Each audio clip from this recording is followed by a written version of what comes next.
take a look down line. PVC is painted black. Looks nice. We'll go down line and see what it looks like going down towards the vacuum system. It's all PVC pipe. Alright, so from here out it's PVC. Okay. And that little candy cane there, they call that a candy cane, it's a vent. Yep. For the vacuum system. Yep. So it's not a gravity system, it's a vacuum system. So it's kind of like a septic tank. Are most times they gravity systems? Like most? Well, this area used to be septic. Right. And then they wanted to eliminate all the septic to get away from that leaching into the ground. And they put these vacuum systems in. It's a lot cheaper because then they can, once it goes into the vacuum, there's a grinder pump, and then they can pump it out to a gravity system, that's already existing out in the main. And they just need a 2-inch pipe for that.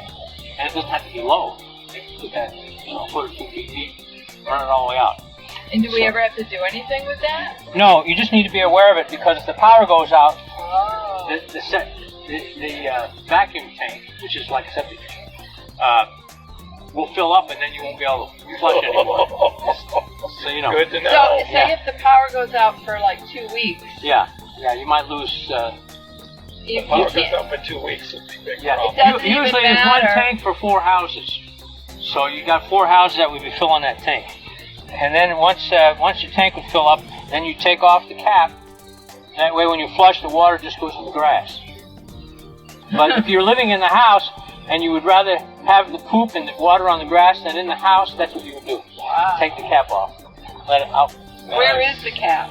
Well, it's right here. Okay. I'm using it as a little lift for my reel so it doesn't grab the grass as I flip. Alright, so you see you got cast iron pipe under the house. We're 6-7 feet under.